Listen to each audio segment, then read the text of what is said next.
Friends start करते हैं हमारी आगे की वीडियो टैली की। अगर आप लोगों ने पिछले पार्ट्स नहीं देखे हैं तो मैंने यूट्यूब पे पिछली वीडियोस अपलोड कर दी हैं। पार्ट 1, 2, 3 तीनों अपलोडेड हैं। आप इस वीडियो से पहले उसे जरूर देख लीजिएगा ताकि आगे की वीडियो आप लोगों को समझ में आ जाए। तो एक्टिविटी 1 का सेकेंड पार्ट हम लोग कर रहे थे। इसमें देखिए क्या दिया हुआ है, फिर से मैं थोड़ा सा रिपीट कर दूं। हमने परचेज की मशीनरी, हमने परचेज क्या की है, मशीनरी क्रेडिट पे। किससे? अविनाश से 20,000 की। हमने 20,000 की मशीनरी परचेज की है अविनाश से क्रेडिट पे। कितने की? 20,000 की। तो सबसे पहले यहाँ पे क्या चीज आई, एक तो हमारे पास यहाँ पे एस्पेक्ट 1 क्या है, परचेज की गई मशीनरी। किससे परचेज की गई? अविनाश से। ठीक है, किससे परचेज की गई? अविनाश से। अविनाश क्या है? पर्सनल अकाउंट है। अविनाश क्या है? पर्सनल अकाउंट है। Debit the receiver, credit the giver. इसमें क्या आता है? Debit the receiver, credit the given. तो यहाँ पे अविनाश क्या हो जाएगा? क्रेडिट। अविनाश क्या हो जाएगा? क्रेडिट हो जाएगा। ठीक है। मशीनरी, मशीनरी हमारे पास क्या है? एसेट्स है। मशीनरी क्या है? एसेट है। इस पे क्या फॉर्मूला होगा? Debit what comes in, credit what goes out. Debit what comes in, credit what goes out. ठीक है। तो यहाँ पे ये चीज क्या हो जाएगी मेरे पास? डेबिट। ये क्या हो जाएगा? डेबिट। अब डेबिट मैम परचेज को करेंगे या मशीनरी को करेंगे? डेबिट परचेज को करेंगे या फिर मशीनरी को करेंगे? डेबिट करेंगे मशीनरी को। परचेज क्यों नहीं की मैम? देखिए जब आप गुड्स की बात करते हैं ना, तो गुड्स को रिप्रेजेंट करने के लिए आप परचेज वर्ड्स का यूज कर सकते हैं। गुड्स को रिप्रेजेंट करने के लिए आप परचेज वर्ड को यूज कर सकते हैं, बट एसेट्स के लिए आपको उनका स्पेसिफाइड जो नाम है वही रखना है यहाँ पे। तो मशीनरी अकाउंट डेबिट हो जाएगा to Avinash, to Avinash. Ma'am अगर यहाँ पे क्रेडिट की बजाय कैश आता तो कैश वर्ड यूज कर देते। तो हम क्या वर्ड यूज कर देते?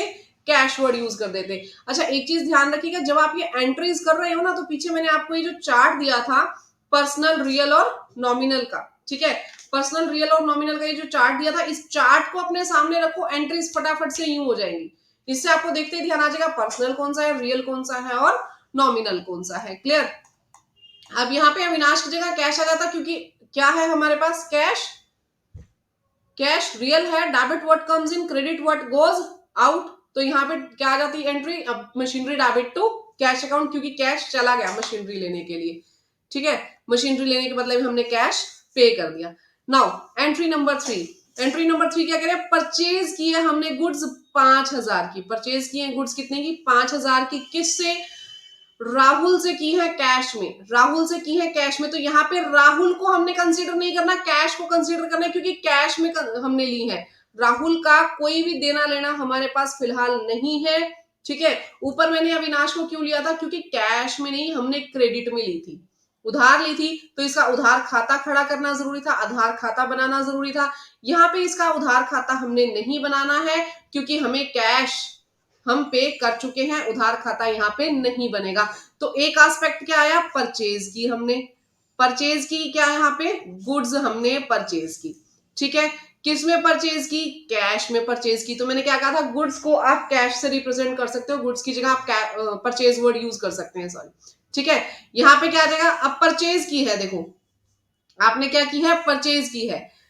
अब परचेज की, ये क्या है? नॉमिनल अकाउंट है। डेबिट ऑल एक्सपेंसेस, तो यहां पे क्या हो जाएगा? ये debit. Cash real account, debit what comes in, credit what goes out. Cash क्या है? गया है, तो कैश क्या हो जाएगा? क्रेडिट। एंट्री क्या बनी? परचेज अकाउंट डेबिट 5,000 से टू कैश अकाउंट कितने से? 5,000 से। मेरी बात समझ में आ गई आप लोगों को? क्लियर हो गई ये एंट्री? ठीक है। अब आगे देखिए एंट्री नंबर 4, फोर्थ एंट्री क्या कह रहा है? Sold goods to Aniket. Goods बेची गई किसको? अनिकेत को। गुड्स बेची गई, गुड्स क्या हो गई? कम हो गई। किसको बेचा? अनिकेत को बेचा। किस पे? क्रेडिट पे। अनिकेत को बेचा क्रेडिट पे। अच्छा अनिकेत को क्रेडिट पे बेचा, तो अगर क्रेडिट पे बेचा तो उससे लेनदारी खड़ी हो गई। क्रेडिट पे बेचा तो उससे लेनदारी खड़ी होगी, कल को पैसा उससे हम लोग वापस लेंगे। तो सबसे पहला एस्पेक्ट क्या कवर हुआ? हमने सेल की है गुड्स। किसको सेल की है? अनिकेत को। यहां वर्ड मैंने कैश इसलिए यूज नहीं किया क्योंकि मैंने अनिकेत को गुड्स बेची है, उधार पे गुड्स बेची है। ठीक है। जब उधार पे मैंने उसको गुड्स बेची हैं तो अनिकेत का एक लेनदारी का खाता हमारे यहाँ पे खड़ा हो जाएगा कि हमने उससे कल को पैसे लेने हैं, ठीक है। लेकिन अगर मैं कैश पे बेचती तो मैं यहाँ पे, अगर यहाँ पे आइदर मैं यहाँ पे क्रेडिट की जगह कर देती हूँ कैश, यहाँ पे कैश वर्ड होता तो यहाँ अनिकेत की जगह मैं कैश लिखती, क्योंकि मेरा कैश इंक्रीज हो जाता। लेकिन जब अनिकेत से उधार में खरीदी तो कैश के ऊपर इफेक्ट नहीं आया, अनिकेत की लेनदारी के खाते के ऊपर इफेक्ट आ गया। मेरी बात समझना ध्यान से, ठीक है। तो यहाँ एंट्री क्या करेंगे, एंट्री करते टाइम आपने क्या ध्यान रखना है, सबसे पहले तो सेल, सेल क्या है, nominal account, debit all expenses, credit all income, ठीक है, यही होता है। अब यहाँ पे सेल करके क्या आई, इनकम आई, तो ये क्या हो जाएगा, क्रेडिट, ठीक है। अभी यहाँ कैश की बात नहीं कर रहे हैं, अनिकेत की बात कर रहे हैं, कैश का बाद में डिस्कस करेंगे। Aniket, debit the receiver, credit the giver, Aniket को माल मिला, अनिकेत को गुड्स रिसीव हुई, then Aniket will be debited. क्या एंट्री हो गई, Aniket account debit to sales account, to sales account, कितने से, 6000 से, कितने से, 6000 से। बात समझ में आई। यहीं पे अगर हम फिर से बात करें, ये ना हो करके मेरे पास क्या होता, कैश होता, मेरे पास क्या होता, कैश होता, तो मैं इसकी एंट्री क्या कर देती। अब कैश क्या होता, आया, कैश क्या होता, कैश हमारे पास आता, ठीक है, कैश आया, तो कैश के ऊपर कौन सा रूल लगता है, रियल, ठीक है। कैश क्या है, रियल अकाउंट के अंदर आता है, तो debit what comes in, credit what goes out. तो कैश आया तो क्या हो जाएगा, डेबिट, सीधी सीधी बात रखो, कैश आया तो डेबिट, बैंक में पैसा आया तो डेबिट, गया तो क्रेडिट, ठीक है। कैश अकाउंट डेबिट 6000, टू आ जाता सेल 6000। मेरी बात समझ में आ गई आप लोगों को। अगर किसी का खाता बन रहा है तो उसका नाम आपने कंसीडर करना है, क्योंकि लेनदारी या देनदारी खड़ी हो जाएगी, उधार में है तो, कैश में है तो कैश का आया गया दिखा दो, उसके नाम पे तो हमें कुछ खड़ा ही नहीं करना, ना लेनदारी ना देनदारी। क्लियर हो गई मेरी बात। Now come to the next point. Next entry मेरे पास क्या है, पेड सैलरी ₹1000, 1000 सैलरी पे कर दी, कुछ भी नहीं दिया हुआ तो मतलब कैश में पे कर दी ना, उधार थोड़ी है, पे कर दी मैंने कैश में सैलरी। अब अगर सैलरी पे कर दी, दो खाते कौन से इफेक्ट हुए, सबसे पहला सैलरी, दूसरा क्या कम ज्यादा हुआ, कैश। अब सैलरी क्या है, सैलरी एक्सपेंस है मैम, एक्सपेंस है तो एक्सपेंस के केस में कौन सा रूल, गोल्डन रूल, तीन थे, तीन गोल्डन रूल थे, debit the receiver, credit the giver, debit all expenses, credit all income, debit what comes in, credit what goes out. तो तीनों में से कौन सा रूल लगेगा, मैम नॉमिनल रूल लगेगा, क्योंकि खर्चों के बारे में और इनकम के बारे में नॉमिनल रूल लगता है। नॉमिनल रूल लगेगा तो सैलरी, सभी के सभी एक्सपेंसेस इसमें आएंगे, ठीक है। नॉमिनल रूल क्या कहता है, debit all expenses, debit all expenses, इसको हमने डेबिट कर दिया, ठीक है। कैश, कैश आया या गया, कैश गया। डेबिट कौन सा रूल लगेगा, पहले तो रियल, रियल वाला रूल लगेगा, ठीक है। Debit what comes in, credit what goes out, cash गया तो ये क्या हो जाएगा, क्रेडिट हो जाएगा। यहां पे क्या एंट्री आ जाएगी, फिफ्थ के केस में, salary debit, debit all expenses होते हैं, कितनी 1000, टू कैश, कैश कितना 1000। समझ में आ गया, अच्छे से एंट्री समझते चले जाओ, टैली पे ऐसी जबरदस्त पकड़ बन जाएगी आप लोगों की जिसका कोई जवाब नहीं है, ठीक है। आगे देखेंगे, sold old tables ₹4, 3000, old table हमने बेच दी, ठीक है। क्या पहला इफेक्ट पड़ा, क्या चीज कम हो गई, टेबल कम हो गई। मैम यहाँ पे सेल वर्ड यूज नहीं करना क्या, आप कह रहे हो यहाँ पे टेबल ले लो, टेबल की वैल्यू कम हो गई, ठीक है, बुक्स में से, तो टेबल वर्ड मैंने यहाँ पे यूज कर दिया। यहाँ पे कैश आया होगा बेचने के बदले में तो मैंने कैश वर्ड यूज कर दिया। तो मैम टेबल क्यों लिखा, परचेज क्यों नहीं लिख दिया, सेल क्यों नहीं लिख दिया। परचेज और सेल वर्ड जो यूज होगा सिर्फ और सिर्फ उन गुड्स के लिए यूज होगा जो आप अपने बिजनेस में लेन देन करते हो। अब अगर मेरा टेबल्स बेचने का ही काम होता, वैसे ये ओल्ड टेबल्स हैं, ये वैसे भी नहीं आएंगे उसमें परचेज सेल में। अगर मेरी जो फर्म है वो फर्नीचर बेचने खरीदने की ही है, तो मेरी जो गुड्स है जिसके अंदर मैं डील कर रही हूँ, जिसके अंदर मैं ट्रेडिंग कर रही हूँ, वो फर्नीचर है। तो मैं हमेशा परचेज और सेल उस फर्नीचर के लिए यूज करूंगी। किराने वाला है तो किराने का सामान जो उसके अंदर रखा हुआ है वो उसी के लिए अपनी गुड्स वर्ड को यूज करेगा, उसी को ही अपना परचेज और सेल वर्ड यूज करेगा। बाकी सब उसके लिए फर्नीचर, प्लांट एंड मशीनरी, ये सब कुछ हो जाएंगे। फैन की अगर मैं बात करूं, फर्नीचर का जो हमारे पास शोरूम है, अगर उसका हम अकाउंटिंग कर रहे हैं तो फर्नीचर उसके लिए क्या है, गुड्स है। उसके अलावा अगर उसने कोई फ्रिज ले रखी है पर्सनल यूज के लिए, वो उसकी एसेट्स है, उसका नाम आपने फ्रिज से ही शो करना है। अगर उसने एसी लगाया हुआ है अपने शोरूम पे तो उसको एसी के नाम से ही आपने खड़ा करना है, क्योंकि वो फिक्स्ड एसेट्स है भाई। फिक्स्ड एसेट्स यानी वो एसेट्स जो कि अपनी खुद के बिजनेस के लिए वो यूज कर रहा है। प्लांट एंड मशीनरी जो खुद के बिजनेस को चलाने के लिए वो यूज कर रहा है। लेकिन गुड्स जिसकी वो नियमित रूप से जिसको वो परचेज करता है, जिसको वो सेल करता है, वो मेरे पास गुड्स आ जाएंगी। ठीक है, उन गुड्स के लिए आपने वर्ड यूज करना है परचेज और सेल।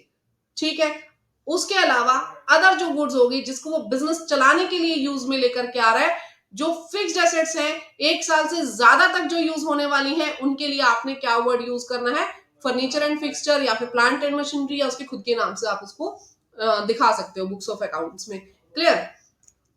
आगे आ जाओ। अब देखो टेबल, टेबल की वैल्यू कम हो गई। टेबल क्या है, चली गई, बेच दी हमने, टेबल चली गई, गई। कैश आया। अब कैश से अगर देखो कैश आया है तो debit what comes in, debit what comes इन। अब टेबल भी क्या है, टेबल भी रियल अकाउंट है। Credit what goes out, credit what goes out. मेरी बात समझ में आ गई? तो ये क्या हो जाएगी, ये क्रेडिट हो जाएगी। तो मैम एंट्री इसका मतलब ये बन गई, cash account debit ₹3000 to old table, या जिस भी नाम से आपने इसका लेजर बनाया होगा अपनी टैली में, अपने अकाउंट्स में, वो नाम लिख देना। टेबल बनाया है, ओल्ड टेबल, वट एवर जो भी बनाया हुआ है। ठीक है, ये आ गई हमारी 6th एंट्री। यहां तक समझ में आ गया सभी को? ठीक है जी। अब इन एंट्रीज के बाद मैं और एंट्रीज भी फर्दर आप लोगों को करवाऊंगी। बहुत बेसिक जो है ना उसको स्ट्रॉन्ग कर लो, नींव मजबूत कर लो। नींव मजबूत होने के बाद ना भैया कहीं दिक्कत नहीं आती, कहीं मर्जी चले जाओ। नींव का मजबूत होना जरूरी है।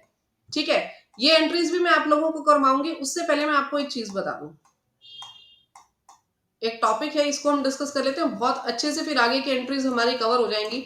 साथ साथ आप लोगों ने कमेंट सेक्शन में ना मुझे जवाब भी देना है कि ये चीज किससे रिलेटेड है, पर्सनल अकाउंट से, रियल अकाउंट से, या नॉमिनल अकाउंट से। अभी कुछ बच्चे कह रहे थे कि मैम हमें दिक्कत आ रही है कि पर्सनल कौन सा है, रियल कौन सा है, नॉमिनल कौन सा है। इसलिए मैं आप लोगों को बाइफर्केशन सिखा रही हूँ, ये एग्जांपल्स बता रही हूँ, जिससे कि बहुत अच्छे से आपके कंसेप्ट क्लियर हो जाएंगे कि कौन सा अकाउंट रियल है, कौन सा नॉमिनल है, कौन सा पर्सनल है। सबसे पहले बात करेंगे स्टेशनरी की। स्टेशनरी क्या है, स्टेशनरी पर्सनल, रियल या नॉमिनल? जल्दी से कमेंट सेक्शन में बताओ, पर्सनल, रियल या नॉमिनल? स्टेशनरी कौन सा अकाउंट है? स्टेशनरी नॉमिनल अकाउंट है, स्टेशनरी नॉमिनल अकाउंट है। देखिए अगर व्यूज अच्छे आएंगे ना मेरी वीडियोस पे तो मैं लाइव सेशंस भी आप लोगों के जरूर लगाऊंगी टैली में। अपने दोस्तों को, फ्रेंड्स को, जानकार को, जिनको भी टैली करनी है, आप उनको मेरी वीडियोस ज्यादा से ज्यादा शेयर कीजिए। मैं लाइव आके आप लोगों के डाउट्स लूंगी। लेकिन देखो हमें भी प्रोत्साहन मिलना चाहिए, इतनी हम लोग लेबर कर रहे हैं। तो लाइक, कमेंट, शेयर करना मत भूलिए, सब्सक्राइब करना मत भूलिए वीडियो को। जितने ज्यादा लाइक आएंगे ना उतने ज्यादा मैं लाइव सेशंस लूंगी, आप लोगों के अनाउंस करूंगी लाइव सेशंस। ठीक है जी। तो देखिए स्टेशनरी की हमने बात की। स्टेशनरी हमारे पास क्या है, नॉमिनल अकाउंट है। स्टेशनरी क्या है, नॉमिनल अकाउंट है, क्योंकि स्टेशनरी खर्चा है ना। बिजनेस में स्टेशनरी क्या होता है, खर्चा होता है। ठीक है, अब आगे बात करें महेश अकाउंट। महेश क्या है, महेश एक पर्सन है, एक ह्यूमन बीइंग है। ह्यूमन बीइंग मैंने सब कहां बताया था डालने को, पर्सनल अकाउंट में। ह्यूमन बीइंग कहां डालेंगे, पर्सनल अकाउंट में। मशीनरी अकाउंट फटाफट से बताएंगे, मशीनरी अकाउंट क्या है? मशीनरी अकाउंट पर्सनल, रियल या nominal?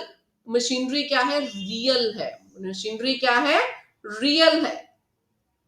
Capital account, capital account क्या है, कैपिटल अकाउंट पर्सनल अकाउंट है। रिप्रेजेंटेटिव पर्सनल मैंने बताया था किसको रिप्रेजेंट करता है, कैपिटल, प्रोपराइटर को। कैपिटल किसको रिप्रेजेंट करता है, प्रोपराइटर को। ठीक है, तो कैपिटल क्या है, रिप्रेजेंटेटिव पर्सनल अकाउंट। कैपिटल क्या है, रिप्रेजेंटेटिव पर्सनल अकाउंट। नेक्स्ट हम देखें loss by fire account. Loss by fire account क्या है, लॉस हो गया फायर से। देखो मैंने पहले ही बता दिया था, इनकम हो, लॉसेस हो, गेन हो, प्रॉफिट हो, वो सब नॉमिनल में जाएगा। इनकम, लॉस, गेन, प्रॉफिट, सोचने की जरूरत नहीं है। जहां लॉसेस, गेन्स, प्रॉफिट, इनकम, मतलब कुछ भी फायदे नुकसान की बात आ जाए ना, आंख बंद करके कहां डाल देंगे? नॉमिनल में। कहां डालेंगे? नॉमिनल में। ठीक है।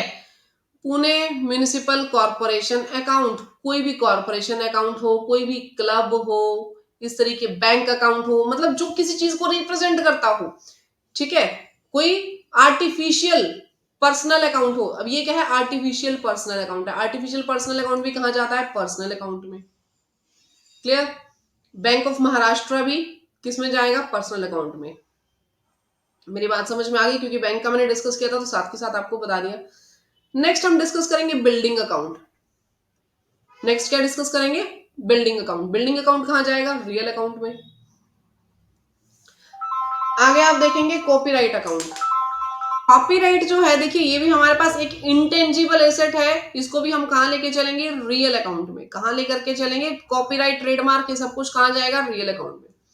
रिपेयर्स की बात करें, नाम से पता चल रहा है ये क्या है? Expenses. Real account, sorry, repairs क्या है हमारे पास? एक्सपेंसेस। तो इसको हम कहां लेकर के जाएंगे? नॉमिनल अकाउंट में। वेजेस की बात करें, खर्चा है, एक्सपेंसेस है, कहां लेकर के जाएंगे? नॉमिनल अकाउंट में। लैपटॉप क्या है? एसेट है, एसेट को कहां लेकर के जाएंगे? रियल अकाउंट में। इन चीजों की प्रैक्टिस करो, कौन सा रियल में जाएगा, कौन सा नॉमिनल में, कौन सा पर्सनल में, बहुत अच्छे से एंट्रीज आ जाएंगी। आगे देखेंगे कैश अकाउंट की बात करें। कैश अकाउंट बहुत बार रिवाइज हो गया, सोचने की जरूरत नहीं है। कैश अकाउंट कहां जाएगा? रियल में। कैश अकाउंट कहां जाएगा? रियल में। फर्नीचर की बात करें, फर्नीचर क्या है? एसेट, कहां जाएगा? रियल में। फर्नीचर क्या है? एसेट, कहां जाएगा? रियल में। प्रीपेड इंश्योरेंस की बात करें, मैंने बताया था कि वर्ड प्रीपेड आए, एक्रीव्ड आए, आउटस्टैंडिंग आए, एडवांस आए, इसमें से कोई भी वर्ड यूज हो, इसको आपने कहां डालना है जी? पर्सनल में। कहां डालना है? पर्सनल में। लोन की बात करें, लोन किसका होगा? किसी ना किसी पर्सन का होगा। किसी ना किसी पर्सन को क्या कर रहा होगा? रिप्रेजेंट कर रहा होगा लोन वर्ड। किसी ना किसी का लोन तो हम खड़ा करेंगे ना, उसको रिप्रेजेंट कर रहा होगा, तो ये कहां जाएगा? पर्सनल में। ये कहां जाएगा? पर्सनल में। Outstanding, outstanding, accrued, advance, outstanding, accrued, advance, prepaid, ये सब कहां जाने हैं? पर्सनल में। ये सब कहां जाने हैं? पर्सनल में। Life insurance corporation representative personal है। लाइफ इंश्योरेंस कॉर्पोरेशन किसी भी कॉर्पोरेशन का हो, क्लब का हो, बैंक का हो, ये सब क्या? Representative personal. ये कहां जाएंगे? पर्सनल में। ट्रेडमार्क अकाउंट, ट्रेडमार्क क्या है? एसेट है, इंटेंजिबल एसेट। ट्रेडमार्क क्या है? इंटेंजिबल एसेट, रियल में जाएगा। ड्राइंग क्या है? ड्राइंग रिप्रेजेंट करता है उस पैसे को जो कि प्रोपराइटर निकाल करके ले गया बिजनेस से। तो ड्राइंग क्या है? पर्सनल। जो भी रिप्रेजेंट करते हैं ना किसी ह्यूमन बीइंग को, ठीक है, वो मेरे पास क्या हो जाएंगे? पर्सनल। रोहित, नाम से ही पता चल रहा है ह्यूमन बीइंग है, क्या आ जाएगा? पर्सनल। गुडविल अकाउंट, गुडविल क्या है? इंटेंजिबल एसेट, इंटेंजिबल एसेट, तो ये क्या हो जाएगा हमारे पास? Real account. कमीशन खर्चा है, नॉमिनल अकाउंट। इंटरेस्ट, इनकम या खर्चा कुछ भी हो, इंटरेस्ट आया तो इनकम, गया तो खर्चा, नॉमिनल अकाउंट। क्लियर? तो इन चीजों की आप लोगों ने प्रैक्टिस करनी है। प्रैक्टिस शीट में व्हाट्सएप के ग्रुप में डालूंगी, व्हाट्सएप ग्रुप ज्वाइन कर लो, ठीक है, वहां पे आपने प्रैक्टिस करनी है इनकी। आगे देखें, classify the following accounts. Prepaid, prepaid की हम बात करेंगे। प्रीपेड क्या हो जाएगा? एसेट है। फिर से देखो, मैं बार बार रिपीट कर रही हूं आप लोगों को, प्रीपेड, आउटस्टैंडिंग, एक्रीव्ड, एडवांस, ये चारों चीजें कहां जाएंगी? ये सॉरी सॉरी सॉरी सॉरी, हम पीछे, मैं, हाँ हाँ, ये चारों चीजें कहां जाएंगी? पर्सनल अकाउंट में। चारों चीजें कहां जाएंगी? पर्सनल अकाउंट में। एक क्वेश्चन था हमारा एसेट, लाइबिलिटीज और इनकम एंड एक्सपेंडिचर को लेकर के, और मैं वही पर्सनल, नॉमिनल, रियल बता रही हूँ। कोई बात नहीं, एक बार इसका पर्सनल, रियल, नॉमिनल इसमें भी हम लोग डिस्कस कर रहे थे, फिर इनको एसेट लाइबिलिटी के तौर पे देखेंगे, ठीक है। ये क्या आ जाएगा? Personal account. Motor car asset है तो रियल अकाउंट। कॉपीराइट, फटाफट से करते हैं इसको। कॉपीराइट इंटेंजिबल एसेट है, इंटेंजिबल एसेट है तो रियल अकाउंट। प्रीमाइजेज एसेट है तो रियल अकाउंट। सैलरी खर्चा है तो nominal account. Rent payable, rent account नहीं है, rent payable, rent payable, payable यानी किसी ना किसी को रिप्रेजेंट करेगा ना, तो क्या आ जाएगा? Personal account. इंटरेस्ट रिसीव्ड, अब मैम पेबल को पर्सनल में क्यों लिख दिया? चार वर्ड्स याद करो, आउटस्टैंडिंग, प्रीपेड, एडवांस और एक्रीव्ड। आउटस्टैंडिंग, प्रीपेड, एडवांस और एक्रूड। चारों में से कोई भी आए, पर्सनल में जाना है। इंटरेस्ट रिसीव हुआ, इनकम, तो नॉमिनल अकाउंट। इंश्योरेंस प्रीमियम या खर्चा होगा, that means nominal account. Bank loan receive हुआ, नॉमिनल अकाउंट। ऑडिट फीस खर्चा है, नॉमिनल अकाउंट। क्लियर हो गया सभी को? ठीक है, इसको हम रब कर देते हैं।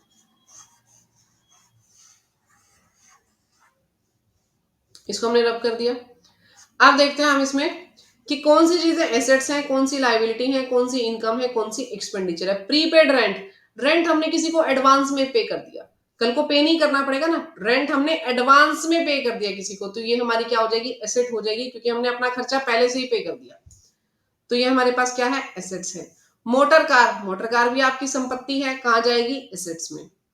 कॉपीराइट की मैं बात करूं, कॉपीराइट कहां जाएगा हमारे पास, कॉपीराइट कोई भी इंटेंजिबल एसेट को ही कॉपीराइट बोलते हैं ना, ये भी एसेट्स में। प्रीमाइसिस, जैसे बिल्डिंग एंड प्रीमाइसिस होते हैं ना, उससे रिलेटेड, ये भी कहां जाएगा, एसेट्स में। सैलरी की बात करें, सैलरी क्या है, खर्चा। रेंट पेबल, रेंट पेबल यानी अभी हमने पे करना है। देखो कोई चीज एडवांस में पे कर दी तो एसेट है, किस कोई चीज को इन फ्यूचर में पे करेंगे, लायबिलिटी क्रिएट हो गई, तो वो क्या हो जाएगी, लायबिलिटी। इंटरेस्ट रिसीव हो गया, क्या है, इनकम है। इंटरेस्ट रिसीव्ड, इनकम है। इंश्योरेंस प्रीमियम, इंश्योरेंस प्रीमियम खर्चा है, ठीक है। बैंक लोन, बैंक का लोन लायबिलिटी है। बेड डेट्स खर्चा है, ठीक है। डिविडेंड रिसीव्ड, डिविडेंड रिसीव्ड हुआ, क्या हो जाएगा, इनकम हो जाएगी। ऑडिट फीस, ऑडिट फीस हमारा खर्चा है। समझ में आ गया आप सभी को? नेक्स्ट एग्जांपल पे चलेंगे। Land and building, land and building क्या है, हमारी एसेट है। इंटरेस्ट रिसीव हुआ, इनकम है। कंप्यूटर एसेट है, संपत्ति है बिजनेस की। सन्ड्री क्रेडिटर्स, क्रेडिटर्स जिसको हमने पैसा पे करना है, देनदारी। डेटर्स, लेनदारी। तो जो मेरे पास सन्ड्री क्रेडिटर्स हो गए, क्रेडिटर्स क्या हो गए, लायबिलिटी। डेटर्स क्या हो गए, एसेट्स, ठीक है। बिल रिसीवेबल की बात करेंगे, बिल रिसीवेबल यानी बिल रिसीवेबल्स वो होते हैं जिनसे हमें पैसा लेना होता है, तो ये क्या हो जाएंगे, एसेट्स। गुडविल, गुडविल भी हमारी क्या है, एसेट। डिस्काउंट अलाउड, किसी को डिस्काउंट दे दिया, किसी को डिस्काउंट दे दिया तो खर्चा हो गया ना आपका। फ्रेट, फ्रेट पे किया, खर्चा है। अमित कैपिटल, कैपिटल अकाउंट हमेशा लायबिलिटी होती है बिजनेस के लिए, ठीक है। लाइव स्टॉक, लाइव स्टॉक यानी जीता जागता स्टॉक, जैसे किसी का दूध बेचने का काम है तो उसके पास बफेलोज होती है, वो उसका लाइव स्टॉक है। हॉर्सेज है, हॉर्सेज भी एक तरीके से लाइव स्टॉक है, ठीक है। ये एसेट्स हो जाएंगी। रेंट मिला, रेंट मिला, इनकम है। आउटस्टैंडिंग रेंट, आउटस्टैंडिंग रेंट क्या है हमारे पास, लायबिलिटी है, कल को पे करना पड़ेगा। आउटस्टैंडिंग हमेशा लायबिलिटी होती है, एडवांस हमेशा एसेट होता है। इलेक्ट्रिसिटी बिल खर्चा है। बिल पेबल, कल को बिल पेबल जो कल को हमें पे करना है बिल, ठीक है। बिल रिसीवेबल, बिल पेबल मैंने फर्स्ट अपनी वीडियो में बता दिया था, फर्स्ट पार्ट में, अगर आपको नहीं पता तो आप वहां पे जाके देख लीजिए। तो बिल पेबल क्या है, लायबिलिटी। बैंक ओवरड्राफ्ट, बैंक से यानी ज्यादा पैसा निकाला, बैंक ओवरड्राफ्ट क्या है, liability. Cash at bank, bank में कैश पड़ा है, एसेट। कैरेज खर्चा है। बैंक लोन, बैंक का लोन क्या है, दायित्व, लायबिलिटी।